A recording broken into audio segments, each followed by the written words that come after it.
2 months ago, the future for Helldivers 2 was almost set in stone to be exactly what it is right now, because Piles, the old CEO, gave a talk at the Nordic Games Conference, which would explain why the game is in the current spot that it is right now. We only make games, and we only make it for a certain group of players. And those players are experienced social nerds. Experienced meaning that they played a lot of titles. They're hard to impress, they have vast knowledge, and they have a sensitive palette. When you're speaking about knowledge, I don't believe that applies to the fans you're trying to target. Because most of the folks that play Helldivers 2, or at least a decent bit, they don't quite understand how the game works at a deep level. And they don't have to. It's a fun game to play with your friends and have a blast. But at the same time, you guys are asking these fans to give advice, you ask for feedback, and these people just don't know what's going on. They think machine gun is the best thing since sliced bread, the greatest weapon in Helldivers 2, objectively. That's not the best look from a realistic standpoint or from a balancing standpoint, which has been a main point of contention in the game since it launched. Social, that they see gaming as a social activity that you do with friends to deepen the relationship between you and whoever you're playing with.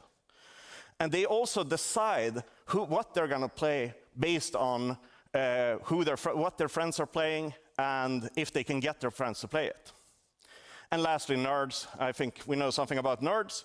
And they really care about their entertainment. They really care about whatever they're fans of. I mean, I'm a huge Warhammer nerd. I care deeply when Games Workshop announces some bullshit. Or when they do something awesome, I care equally much in the other direction. With the Warhammer collab, when is my Space Marine all blacked out armor with a yellow Helldivers 2 skull coming out? I'll buy it.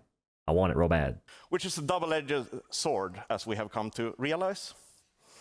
But nerds are generally emotionally attached to whatever they put their interest in. True. I've developed a very strong emotional attachment to the success of games and wanting to make them better when I enjoy them. When I see there's a unique aspect in the game, the combat, the design, something that just gets me amped for it, I want to see it improve. I've been given tons of feedback over the years for various titles because I want these games to be successful. I want them to potentially get the feedback that might help them to be better. Maybe it's selfish in some cases, but I believe that I usually go at it from a stance of what would make it better for the majority of people. And I think it's worth remembering that if an X-Wing doesn't fly the way that it should, or the rate of fire of the TIE fighter isn't correct, I'm going to be pissed. I have never once in my life cared about the specifics in that manner. I think that that's definitely nerdy for sure, but that's nerdy on a different level. I just like the gameplay. I'm a gameplay first kind of guy in almost every sense of the word. So our core fans search for new game experiences, something that is different enough that they haven't, something that's new to what they played before, where they can use their good judgment, their sensitive palette, to recommend games to their friends and say, hey, I played this game, you guys should buy it as well, and then we'll have a great time together. And their credibility is on the line, so we better not F it up. There are some things that he will say in here that are kind of wacky, and some things I cut out because it'd just be kind of mean to include it. So I just didn't want to do that. Because the goal is not to make this a bashing Piles video in any way, sense, or form. But Helldivers 2 was definitely a game you recommend to friends. You wanted your homies to hop on and just be slaying out on the Terminated side, some folks in the bots, but not very many. And it kind of still is, especially for new players. I think that it'd be easy to recommend it if you put your own feelings aside and say, Helldivers 2 is a great game if you haven't played it before. I think that's still true, so they've done a good job in that aspect. It's just that progression, that's where things get kind of wacky. Finally, getting to Chapter 1. Making of Helldivers 2. So Helldivers 2 was originally envisioned, this is the original hypothesis, is that Helldivers is a co-op action shooter where you play as the evil guys in the galaxy, so you're stormtroopers or whatever it might be in pop culture. And how would you fare as one of the extras in the background? Like, you know, when they try to breach the cell block in Star Wars, and the first stormtrooper through the door, he of course gets shot in the chest by Han Solo. And that's the question of, would you do better climbing into that room trying to capture the bad guys, the that are trying to take over your lovely Death Star. I'm him, 100%. This is going to be a core aspect going forward. The fantasy behind Helldivers 2 is centered around the grunt fantasy, making us the bad guys. So Stormtroopers being an example is not great because they can't aim. That's a very common thing. You see it in the movies, you see it in memes everywhere. The other example would be the Starship Troopers, which I haven't seen that movie in forever, so I forget exactly how powerful they were. But the goal is to make it tough to get things done. And that can be seen in their game design since the game came out, which we'll go into a bit later. We're going to more a bit later.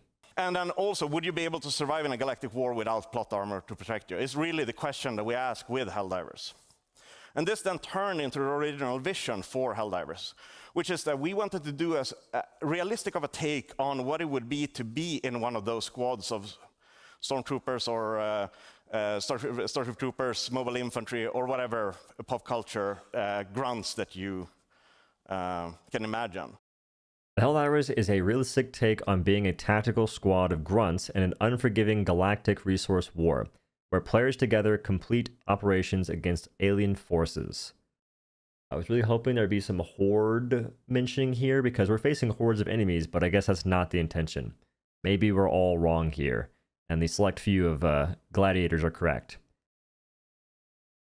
So the realism thing is still making its way into these takes too, which is a little unfortunate. In an unforgiving galactic resource war, where players together complete operations against alien foes. And this is just the core of what Helldivers is. The first thing that we knew is that we wanted to create a hobby. And a hobby requires a sort of game that has a never-ending system with a lot of skill building required, a knowledge-rich environment where there's more things to figure out than what is taught in the tutorial. That's the main reason why I play this game. And every time new content comes out, I'm excited because it's fun to learn in Helldivers 2. When you first start playing it, it might not be because you're upgrading your weapons. You go from the starting stalwart to machine gun to AMR, and none of those weapons can kill a charger from the front, and you're just seeing this monster you can't kill. I think I almost returned the game based on that because I was annoyed I couldn't kill this monster. I didn't know what was going on. But the amount of stuff there is to learn is awesome. The ways you can implement the things you learn is awesome. Before we had any cool tools, I was doing sky nades with impact grenades, and it was a blast for me. Reminded me of Apex in that sense. So this is where Helldivers 2 really pops off for me, and that is just not telling you everything you can do out the gate. They let you learn. And sometimes we do a little too good at learning, and we learn things that they weren't aware of, and then they get taken away. Which we made a point out of in Helldivers. And it also needs to be multidimensional. There must be many ways of interacting with the experience for it to be considered a hobby.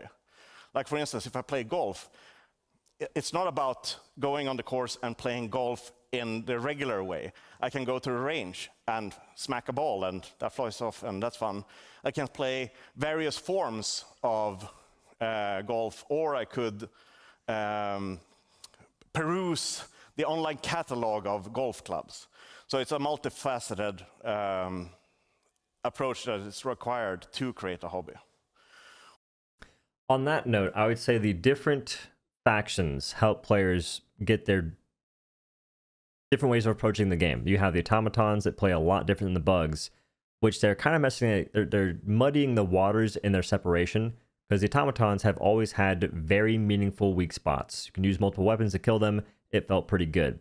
The bugs haven't had that too much, and instead they just didn't have the crazy range to kill you. With the introduction of the Impaler, they now have range to kill you. On the bot side, the new tank doesn't have a heat sink, so no meaningful weak spot really. And then the Scout Strider, you can't really kill it unless you are rocking a support weapon. Some weapons can that aren't support, but they take forever to do so. So I think that the factions are a big deal there, and then just player playstyle plays into that too. Like, people can set their own sort of rules and their own new enjoyment or new path to enjoyment when they want. We also knew that we wanted to make a game that lets and forces the players to be creative. And when we talk about creativity in the games industry, we generally attribute it to things like Minecraft, Roblox, and so forth. But creativity also exists in action games. And it's the creativity of coming up with solutions at a moment's notice. And to allow for creativity, you need to have game mechanics that are complex. They need to be consistent. And players need to have the freedom to do what they want within a system. This is I'm not going to get too in depth on this, but there are tons of freedoms that we have had stripped from us that didn't quite make sense. Our ability to land on high structures, taken away, almost instantaneously. Our stratagem balls can't land on even knee-height high ground. They bounce off, which doesn't make any sense. It's not very consistent in the slightest. Because sometimes you could maybe justify not being able to place a stratagem on like a two-story height. I can't even place it on knee or hip-high things sometimes. It just bounces off. Then we have the inability to climb certain ledges, which it's only seemingly gotten worse since the game's been out, especially in the most recent patches, where I just simply can't climb something that is, again, knee, maybe waist height, that I should 100% be able to mantle. And that's just the basic stuff. There's tons of things that players have discovered that have just been removed, which I'm not really speaking on the game glitches because that's muddying the water, but just basic stuff that shouldn't have been messed with, but they got tampered with because it wasn't really fitting the grunt fantasy as much as y'all may like, it seems. And with that, you'll be able to see crazy plays that players do. And that is a form of creativity that's dear to us. We knew that the game needed to be something where you can feel strongly. Key to this is like the dynamic tension, emotional peaks and valleys, and so forth. And lastly, of course, we need to do this together with other players. And in that, we have a strong fundamental core of what the game needs to achieve and what it needs to be. On top of that, we also have our design pillars, which is that we put the fantasy first. And what we mean by fantasy first is that if we say that you're supposed to be a mobile infantry grunt in the Starship Troopers, we need to ensure that it feels like being the mobile infantry grunt in Starship Troopers. So it means that we have constraints set already. Can a Starship Troopers mobile infantry jump 2 meters up into the air? No, they cannot. Not in the movies, at least, and not without assistance. In that case, we'd have to adhere to that. In that instance, I'm completely okay with that aspect of the fantasy design. The question I have is, why can't our weapons be a bit more powerful? I feel that that's where things get sort of sketchy. You can make us glass cannons, or you can make us made of glass. We're very weak, we get killed very quickly, which currently happens, albeit in ways that are a little too egregious too often. But the thing we're lacking is weapons that can handle the adversaries we're facing. We're the elite. I don't know the lore that well, actually. I'm moving on. I don't know the lore at all, actually. Ensure that we keep the fantasy safe throughout the entire journey and not compromise on it when things get tough. Sociality, a massively important topic for us, which is the ability for players to relate to the game, not only when they're playing the game, but outside of it. I want to be able to think about the game when I'm not playing it. I want to be able to interact online about the game. And to achieve that, we need to have the complexity and we need to have something that's worth talking about. When we make games, we always focus on believability. And believability is hard to quantify, but my best explanation for this is, if you remember in Game of Thrones, where the dragons are attacking King's Landing, Queen's Landing? What? Fake fan. Anywho, and this guy gets on the ballista and decides to shoot down one of these dragons. I mean, the problem isn't that there's dragons in Game of Thrones. That is within the realm of believability of what's established within the show. But that this guy managed to snipe a dragon 1,000 meters away with a large crossbow with no sights. He's mad that bro can hit shots. That really gets to me. Like, is that really believable? And the same thing goes in Lord of the Rings, where the troll stabs Frodo, but he survives due to the mithril jacket. And it's like, but how strong is that troll and how small is that hobbit? Isn't that mithril going to cause him to be in a hydraulic press? So he's a hobbit hater, and he's mad that Crossbow Boy can aim. This is unreal. So believability is important for us. Like, it needs to make sense within the internal consistency of the world that we built. Cool. And lastly, playfulness is that we don't take it too seriously. Like, it is a game. It should be something that we want to relax and unwind with. Therefore, we don't want to try to change the world by, putting in two moral cookies into the game. Instead, we poke fun at things and do proper satire. I can't tell if this point's meant to talk about how playfulness in the sense of not bringing too many real-world things into it, or playfulness in the sense of being relaxing to play and not taking itself too seriously, maybe in sense of balance. I don't know, so I won't speak on that. And lastly, like, one of the most controversial topics is that we want to be fair to gamers. Like, when we made Helldivers, we ensured that we wanted to offer extreme value because it's easier to convince your friends to join the fight if it's only $40, or in Magica's case, $10, or Helldivers' case, $20. Like, I can spend that, like, it's the price of 2 cups of coffee, or for the $10 one, that is, which is crazy how expensive cups of coffee are. But that's not relevant here and now. Some of y'all are addicted to caffeine, I'll say it right now. The game is very fairly priced. $40, the amount of content I got out of it, unreal. And even right now, I think it's easy to recommend it to folks that haven't played it before. It would be a good time worth $40, depending on the type of gamer they are. And the monetization they have for these skins is unreal. You're paying $3, maybe $4 or $5 for a cosmetic. Granted, they gotta lock in on the designs a bit. I wouldn't mind if they started charging maybe $10 for skins they spent a lot of time on, or more time on.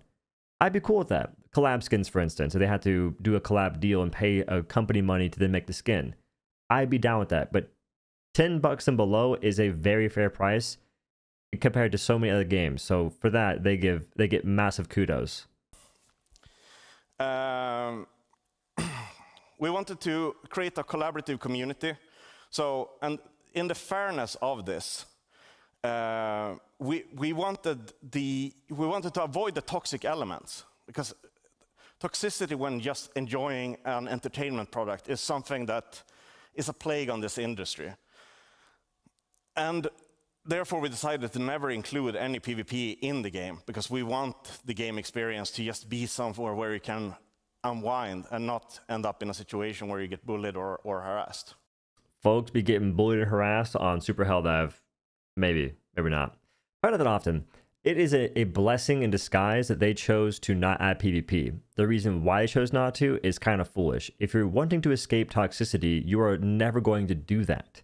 You can try and mitigate it, but you'll never escape it. It's the same thing as meta. It'll always exist. If you have a bunch of people playing a game, there is going to be toxicity to some extent. The more people you have, the greater chance you will encounter of that toxicity rising in terms of its severity or whatnot. And I just don't quite get it, because we've seen toxicity in the game. Even now, we have the Chaos Divers, which is the nerdiest thing possible based on what they're trying to do, which is team kill people. You're a loser if you're doing that for fun. Like, that's just weird. That's toxicity. There's no PvP, but you can team kill. And team killing is amazing. It's hilarious. I die to things that make no sense, and my teammate messed up, and I just say to myself, that is good stuff. But trying their views on why they do certain things are beyond misguided so far to me. Focusing on fantasy and trying to avoid toxicity, it just seems questionable, especially given how the Discord is ran. There is some stuff going on in there that if you're really believing in toxicity, you should can some people of the moderator variety. These people are built different, to say the least. We wanted to do live service right. And what we mean by that is that we focus on the service word and the live word, and not the intent that is sometimes thrown about by maybe a little bit more business-minded individuals that go like, live service, that's a good way to monetize. It's like, no, live service is a good way to keep people entertained, primarily. And lastly, and I've said this online on Twitter as well, we have to earn the right to monetize.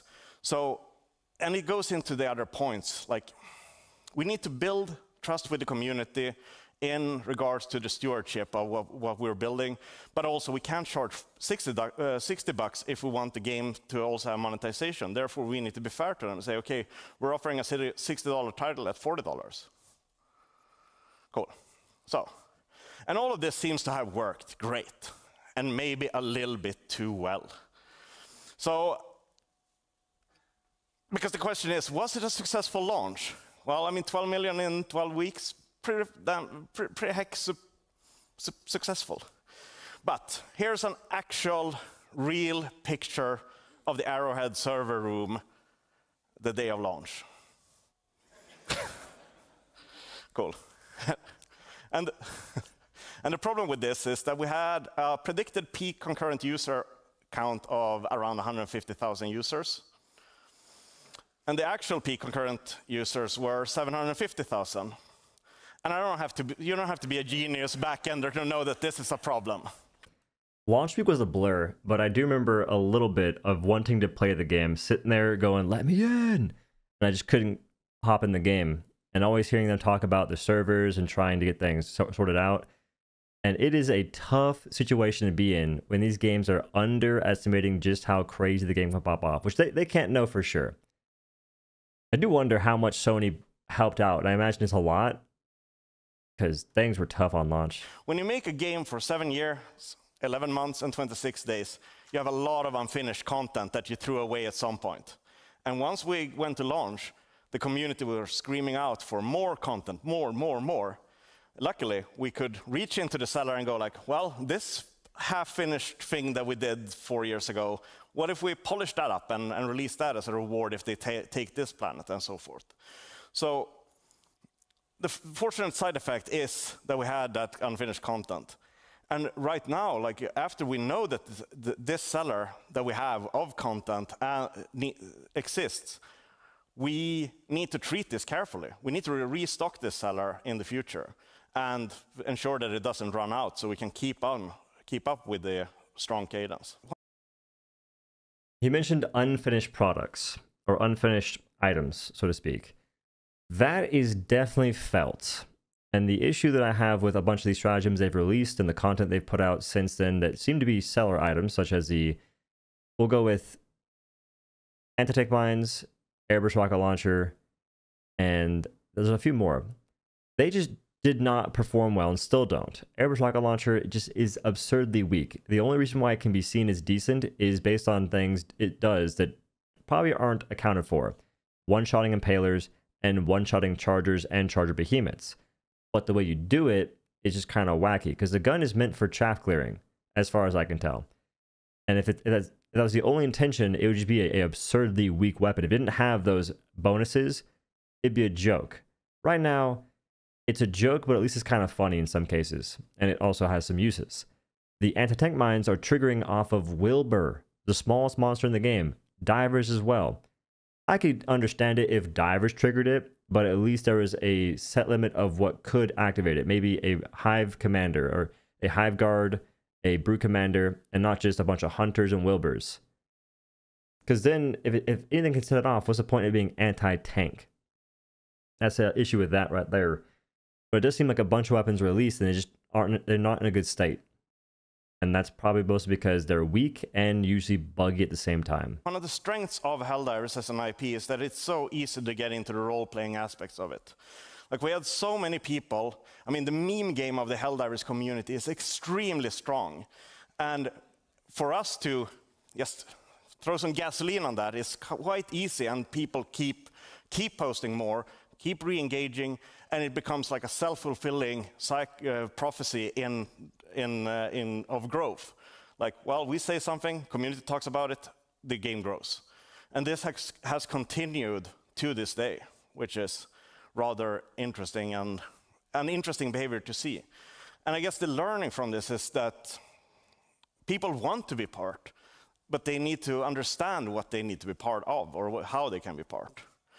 And our community has been an interesting bunch. Like, they started off being very, very friendly, very accepting, and very passionate. Some strong meme game and so forth. And then we taught them together to rally together and achieve great things together. And then once we had a little bit of a snafu with the account linking, they all rallied and review bombed us, which is an interesting turn of events. But it is, I guess, the community that you grow is the community that you get. And I love them still for it.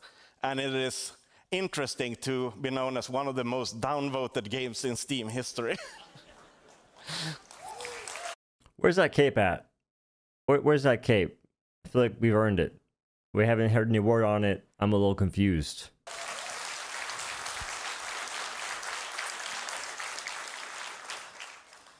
Cool. Okay, so on to the last chapter. A lot of people ask, what made Helldivers 2 a smash hit? What is the thing that you can take to your businesses, to your teams, and ensure that you manage to knock it out of the park in the same way that we did? And this is an interesting question. I've heard that people say, it's the $40 price point. That's what did it. I'm like, are you sure that is evidence-based? Because I know that there are other titles that are $40. So it can't be $40 that's the defining factor of the success of Helldivers. And really, everybody has their own opinion of why Helldivers managed to do what it did. Release window, it's the emergent gameplay, it's the content cadence, it's the marketing, it's the price point, it's the accessibility, it's the leadership of the studio, it's the balance, and so forth. Right now, it is not the balance. I can promise you that. The reason why Helldivers 2 popped off beyond belief is partly because of game-breaking bugs, because the gameplay is fantastic, the visuals are unreal. It looks awesome. When you kill a freaking Battle Titan, that is cinematic almost every single time. Charger, kind of the same deal. Even Hulks and tanks and all that good stuff. It just feels very immersive when you're shooting stuff, and that's the amazing part. But the reason why it popped off as much as it did is because players had a power fantasy that we obviously weren't intended to have in the form of a PS5 Battle Titan bug, or a connection bug. It worked in two ways, apparently. That would let folks two-shot Battle Titans with the railgun or the arc thrower, and just do more damage to them with different weapons, from what I can remember. That is definitely a major factor in why it was as successful as it was. It would still be successful, don't get me wrong. But the reason why it was a smash hit was because of game-breaking bugs, which continue to happen, that continue to give folks this power fantasy little by little, but each new one was being not as powerful, I'd say. We had the Eruptor one-shotting Chargers, we had the Flamethrower going through Charger leg armor and killing them. These are all not intended, but they definitely gave players content, and they gave players a sense of power in a game that otherwise wouldn't have that much power. Because on launch, we couldn't kill Chargers by shooting them in the face with anti-tank. It wouldn't do much. It was a leg shot. Railgun could leg shot and remove armor in 2 hits. So, if you really want to look at it, I think that game-breaking glitches played a major role, on top of most of what you saw on screen here as well. Content cadence was another big thing. It's unfortunate that the content cadence released things that weren't that great, and sometimes they nerfed things that they released. The Patriot exosuit, y'all nerfed it. Still confused on that one, I'm not gonna lie. I don't really subscribe to just thinking about it in a simplistic way like this. I think it's an abstract thought. And there's so many hidden variables that needs to be understood to try to get to this essence of what made Helldivers as strong as it is. And really, I tried to boil this down ahead of this presentation, and like, is there a way that I can articulate this? And I did my best. But this is as well like just one point of view. Everybody has their own point of view of why it was successful. But I think that it is, in order, 3 things. Well, it's 5 things because I have 2 more slides after this. But it is the fundamentals. So the fantasy of the experience, actually delivering on it. Because a lot of people have made alien shooters before. But what we did different to them is that we really dug into the believability of what it would be to be in that game. And people say that Helldivers is the most cinematic game they played, which is strange because we don't even have a single cinematic in the game. It all happens based on us trying to force the fantasy of the game to play out like an action movie. Some folks may say, what about the intro? I think he means when you're playing the video game itself and you're in a mission, there's no cinematics, but the way enemies die is very cinematic, which is very true. And it's a big helpful factor. So in terms of believability of you being in an alien planet, I can believe that for sure. This also goes into the kinesthetics of the game, the user experience, the play format, and so forth. Like having a strong fundament of what the game is supposed to be and being true to that is the first thing that you should look at in a video game. If somebody says, this is exactly like being a wizard in Harry Potter, okay, I want to know. Can I cast all the spells? Can I do all the things that I would expect? And if not, if there's artificial barriers or things that don't exist or that don't add, then it takes away from that experience. Like if I have a mana bar, I've never seen a mana bar in a Hogwarts movie about Harry Potter. Same in Star Wars. How many strikes does it take to cut someone's hand off with a lightsaber? Right? It's one. Fundamental to adhere to the fantasy. And then, but balance is no fun.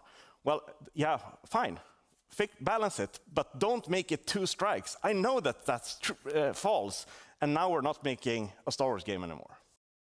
I can see that making some sense, although I will raise you this. There are a couple of artificial barriers in Helldivers 2 that didn't exist on launch. I mentioned earlier, dodge and bounce being so excessive is ridiculous. Not being able to mantle certain objects that are waist or even knee height is absurd, and I don't believe it was that way before. And then we have the inability to land on high structures or even pilot our drop pods when near high structures because of a change y'all made a long time ago. Those are artificial barriers. If I'm the one dropping from a hell pod that I can pilot, I would imagine I can pilot wherever I want to. If it's within the ability for me to correct my trajectory and land on it, I should be able to land on it. You can have out of bounds in certain aspects in some places, that's completely fine. Like avoiding battle, traitor detected. That's pretty cool. It keeps me immersed. But there's definitely some artificial barriers in place in Helldivers 2, which goes against what you just said here. Not to be too nitpicky, but those are, I think, fair things to bring up. I'm not getting crazy specific here.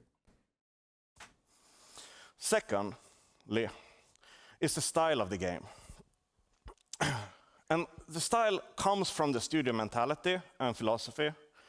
And this is deeper. It's why decisions are made at every level of the organization. Because in a single day of an organization of 100, there's probably 1,000 decisions being made. If you try to solve it by saying, like, this one decision was the thing that made it happen, I mean, that can't be true. Like, it's 1,000 decisions a day. How can, and what is that, like, times 365? Well, assuming you work all year round, but I get times 200. Like, there's so many decisions, and for there to be one single one that makes a massive impact, it's not really feasible. But what is feasible is the culture that enforces those decisions and the alignment that the team has on what is right to do in this particular moment. That is the style of the organization.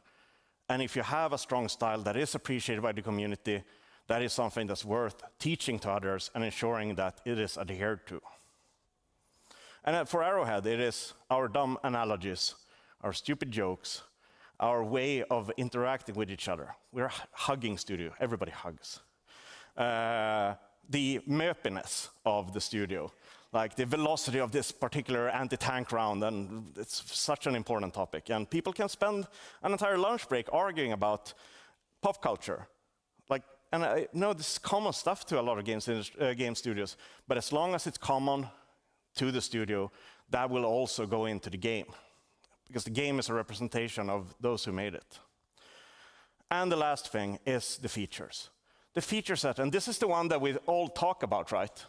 But it is just one thing. Like, sure, we have the Galactic War, we have the Friendly Fire, and we have stratagems and so forth. Like, those things, yeah, sure.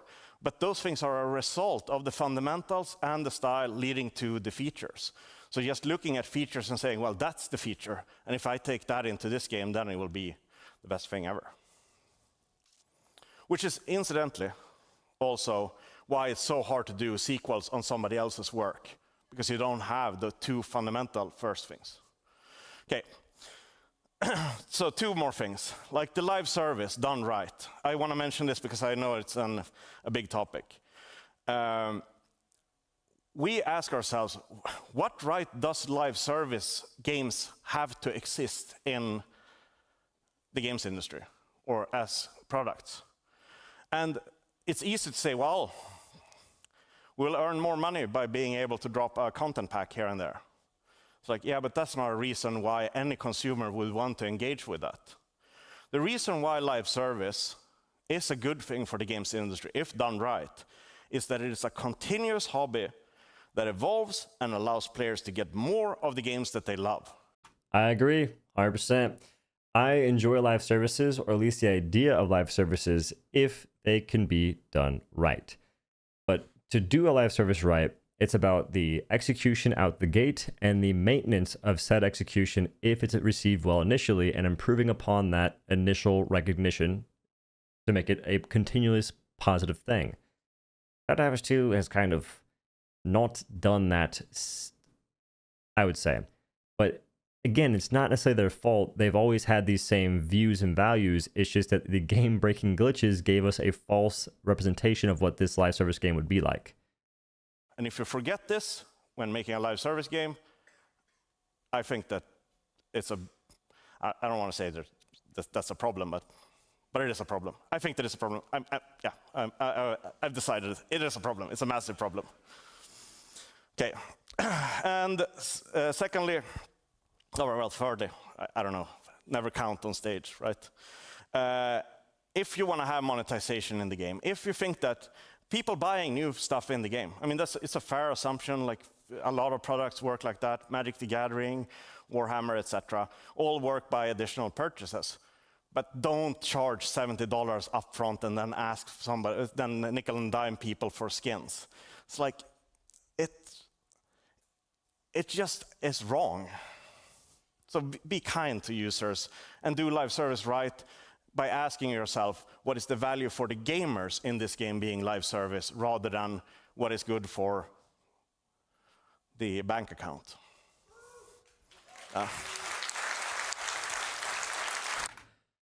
I feel bad, dude, because Piles is definitely he's doing what he set out to do the whole time. There's just been things that have happened that were out of their control, that have given players the false interpretation of what the game actually is supposed to be. And outside of the balance stuff that I disagree with heavily on, they're doing a lot right with the game, and they've been doing a lot right with the game since it came out. The only thing I'd recommend outside of balance would be to just put a little bit more effort in skins, or release more skins, because I think I've seen some leaks, not intentionally, just because I see thumbnails, that look freaking sick, and we haven't gotten them yet. That's just my 2 cents.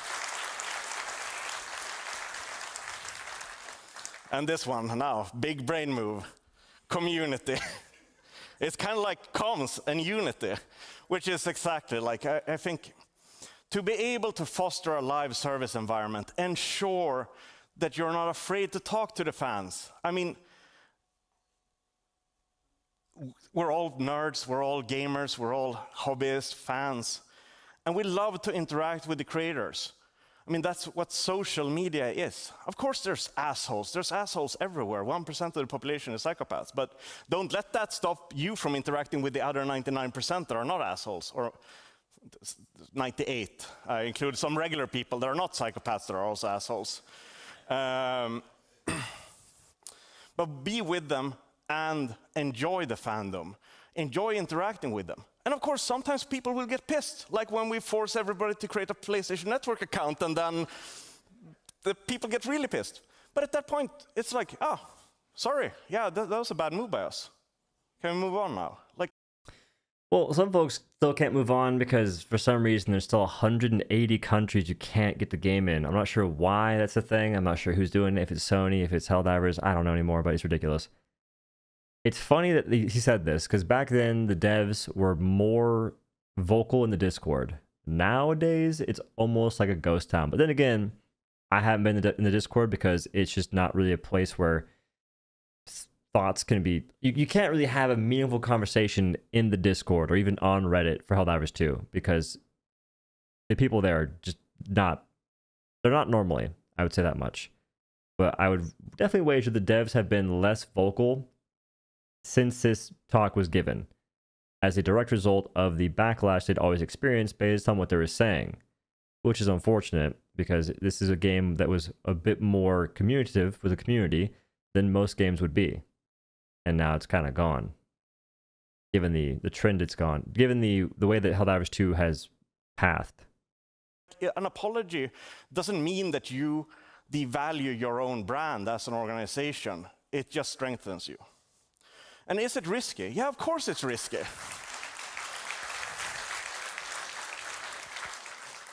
Yeah. Is it risky? Yeah, it is risky. But if you don't take any risks, why even make games? Right? There's no point to it. And risk is an inherent part of running an organization and running a business and making games. Of course, those shouldn't go into like the more extreme cases, but in the normal circumstances, people are decent individuals that love to interact with their heroes or the creators of the game that they love. Cool. And with that, I just want to say thank you. I do feel bad for Piles, because I think it's become a trend to hate Helldivers 2. This video so far is not me hating on the game. I could have been far more harsh if I was just trying to do that. But in saying that, there are millions of people that bought this game, 12 million to be exact, according to him. And a decent bit of those people now have a game in their Steam library or on their PS5 that is not the same game they bought a few months ago, yet the name hasn't changed. That isn't necessarily Helldivers 2's fault. It's again the issue of they've always had the same philosophies. They want to put the grunt fantasy first, they want to make it believable, and they've been doing that. It just so happens that game-breaking glitches have blinded us to their goal in that manner. Now, on the flip side, there are some things that they've done that they directly changed, such as the accuracy of enemies. They constantly change that, making us take more damage for some reason. The AI intensity in terms of their ability to swarm you, how they maneuver, patrols going direct to your forehead, having GPS. They've been trying to make it as arbitrarily difficult as possible, which I don't think is exactly a good design choice in the first place. And I can't tell if it's their pursuit of getting a certain loss ratio, like having folks fail missions X amount, having a certain fail percentage for missions. I don't believe that should be the case, or difficulties for that matter. You can make it challenging without having to resort to the spreadsheet balancing that y'all are so familiar with. And I just really think you should probably ditch the intensity of the fantasy focus. It's not helpful. It's not going to be the main reason why. It's not going to be the reason why folks love this game in the next 5 years at all. Instead, it is just making a game that's fun, giving folks the tools, but don't make it a breeze. Because I remember seeing devs talk about how players just want to one-shot mobs, and even some random people say the same thing. No, I don't. I just want my guns to actually do some damage. It's not cool that the majority of weapons that we have in the game can't kill the majority of bigger enemies. For support weapons, for instance, the majority can't kill bigger enemies efficiently. You can kill them from the back. That's not a good thing. If you need to waste a stun grenade to kill a charger with the majority of support weapons, that is not good. Hulk, same deal. Because then what's the point in having that weapon when instead you can bring a primary weapon that does the same thing, if not faster? That's the hilarious part to me. So balancing needs to be more... Balancing needs to change in this game. The focus on balance, what matters when it comes to balancing, needs to change. And less focus on the fantasy needs to happen too, because when they first nerfed the breaker and removed 3 shells from the gun, they changed the magazine. That's just a waste of dev time. I get y'all care, I get y'all are passionate, but I feel that that's just a waste of time. There's things that I do as a content creator sometimes that are a waste as well, and I've had to sort of cut back on it because I realize that people don't really notice it that much. Some folks might, but the majority won't. At a certain point, you're doing yourself a disservice by focusing on things that the majority won't care about when your whole goal and your whole job is making content, in a sense. because y'all make content in the form of a game.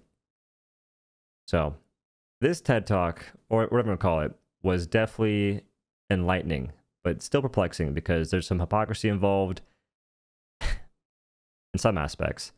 But more than anything else, it shows you that their goal, their vision hasn't necessarily changed in terms of the whole grunt fantasy focus. Now, this was 2 months ago. I'd be curious to see if Piles or the squadron, the gang, have changed their mind in the slightest. Because if not, Helldivers 2 may not change a whole lot. But if they have, it may. And I think the main solution is to keep Helldivers, the players, as weak. Keep us like glass. We're fragile, we break easy.